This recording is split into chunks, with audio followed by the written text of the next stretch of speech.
Hey, what's going on? This is Jonathan Aguilar, and today I want to share with you something actually very powerful, and it's a little story that I had, a conversation basically that I had with one of my daughters, my older daughter, the other day. This is a couple of weeks ago. Probably a few weeks ago. I'm not even sure. I can't remember exactly when it happened, but it did happen. So here's the story.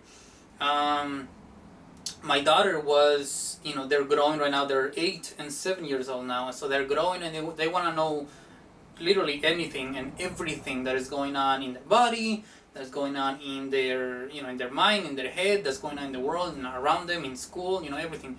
And so we do have conversations, quite a lot of them actually, about the things that are going around in their little world, right? What's happening? Why does this happen? Why is going on here? Blah blah blah. Kids, right? So here's a specific story though that we had with my older daughter the other day. She was asking me. She was telling me, "Daddy, how do you know what to become when you're older?" She says to me, "I don't know what I want to do when I'm older. I don't know what to be, or I don't know what to do when I grow older like you." And then I ask her, "So what do you like to do?" And so she tells me, "I like video games. I like to, do sports. I like the gym. I like to run. I like to be active. I like to, draw. She's very good at drawing. She likes to coloring. She likes to, she likes to do things that actually make her happy, right?" And it's kind of funny because if I'm not sure if you actually remember when you were a kid, but I do have some vivid memories when I was a kid that things that I actually like to do, things that I enjoy doing it without people actually telling me what to do, or that I needed to do this or that I needed to do that. I was just doing the things that I personally liked. And so that is exactly what my daughters are actually doing right now. And so she wanted to know what she wanted to be. And you see, for most parents, or at least, in my case, I shouldn't say most parents, right? In my case, when I wasn't actually brought up into, an open-minded environment. So it was basically I'm keeping it to myself. This is all me. It's kind of scary to talk about, the things that are going on in my head, the things that I'm thinking, the things that I think I like, but maybe some people might not like, or the things that I want to find out, but it might scare my mom, because just a quick story, I grew up without a dad. My dad, passed away when I was 5 years old, so I never had the dad influence in me. I don't know what it's like to have a dad. And so in a way, I actually kind of had to become my own man, right? My own person, my own, my own human, right? In a way. My mom was there, the whole time, but, of course, having a mom and having a dad is a different story. It's a different type of views. And so, how do I know this now? Because, my wife and I are different. My wife has her own views, because, of course, she's a woman. And myself, because I'm a dude, I have, different views as she does. That doesn't mean that we are always, crashing each other. It's just, that we have different views, and that's okay, right? That's fine. That's how the world works. So anyway, and so the story, right? Back to the story of my daughter. She was asking me, "What do I want to do? What should I become when I'm old?" Right? And what I believe happens, in today's society is like, oh, you need to be a nurse, you need to be a firefighter, you need to be a teacher, you have to be something, because the whole family has been something, right? For example, chiropractor, right? This is just an example. This is not, bashing anything.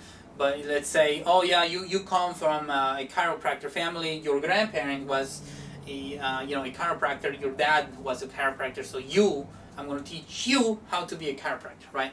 And so that grows up with the kid, and then they eventually kind of are forced into becoming something that the other people, the parents, the family members, whoever they're associating with the one them to become, right? So that's the way I see how things happening, or things happen actually in today's world. And it's kind of, it's kind of sad because you don't let the kids actually become what they want. So here's the conclusion of this. My daughter was asking me, what do I want to become, right? And so I said, how about this? How about you just become whatever you want to become, right? And she looked at me, and this is something amazing that actually happened.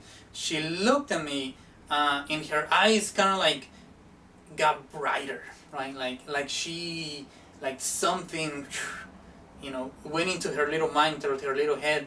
Like she was worrying so much about what she wanted to be or what she should become, or, to make either mommy or daddy proud. But when she asked me, I don't know what to, and the answer that I give her, she's like, how about you just become whatever you want to become? And in her mind, I think something amazing happened. Her eyes literally got bright up. She got this big smile on her face. And I saw that and I was like, whoa, that's amazing. That's something that you don't see all the time. Literally anybody. And so now she says, that she just wants to be herself. So when she's old, she just wants to be herself, which means she wants to do whatever she likes. She likes painting. Maybe she becomes a painter. Maybe that's a skill that it'll take her far in life. If she likes drawing, maybe that's, maybe she can become an artist. I don't know. The point is, the ideas that come into your mind when you're a little kid will actually shape who you are as you grow older. But there's so many things and barriers that happen when you are growing up that stop you from doing the things that you really want to do. And I encourage anybody to actually, think about this when you are, when you have kids, and even in your life as you're older. As of right now, I actually remember when I was a kid and what I wanted to become and what I wanted to be. And who do I want to be? I want to be myself, right? Because there is no other person like me out there. People may look like me, people may, come with me, walk with me, people, I know people here and there, but there is nobody out there that is exactly like me. And so because of that makes me unique, and that makes you unique. And so who do you want to be? Who do you want to become? Or is there a specific thing that you actually need to become as you grow older? I don't think so. I think you just need to be who you want to be, and let your imagination get wild. So here's one thing that I wanted to share with you. This is actually a recommendation that I got from one of my good friends and mentors, Ray Hickton. He actually brought this up, and this was just a couple of weeks ago. This was actually after I had the conversation with my daughter, and so I saw this and I was like, "Whoa, this is cool! I'm gonna get it." And I told my wife about it, and she actually went ahead and ordered it. So kudos to you, wife. You're awesome.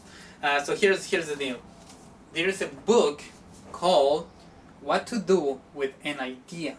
Okay, what to do with an idea. This is an amazing, fantastic book that literally anyone, it's for anybody, especially if you have kids right now. This is an amazing book. We were reading this yesterday with my daughter, with my daughters, I should say, excuse me. We were reading this with my daughters yesterday, and then when we got to the end, they started clapping because they liked the book so much. Now, let me share with you a little bit of what this book is about, okay? So, let me just share the introduction and what it's all about, right? So it says, what do you do with an idea? Check this out.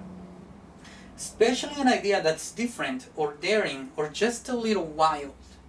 Do you hide it? Walk away from it? Do you pretend it is not yours?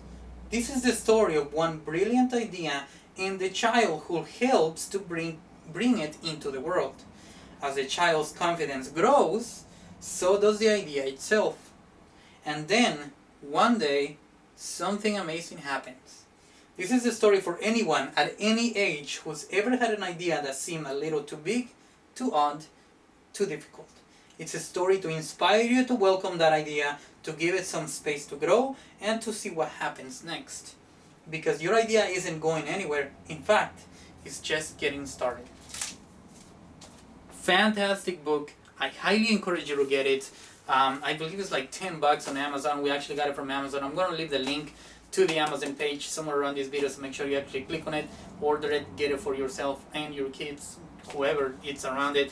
And do yourself a favor, do me a favor, if you do get this book, shoot a video like this really quick. It doesn't have to be as long as the the video that I'm shooting right now is. Just shoot a quick 30-second video, maybe a 1 minute video, just sharing a little bit of what these books are about, or maybe sharing with other people so they can actually get it, because this, my friend, is an amazing book. So again, my name is Jonathan Aguilar. I hope you actually enjoy this. Click on the link below so you can actually link somewhere around this video so you can actually get the video. And if you are looking into actually build your a business online, or you're actually trying to find out how you can actually generate an income online, or maybe if it's even possible, head over to my website at jonathanaguilar.com. That's YONATHAN, Jonathan Aguilar, AGUILAR.com.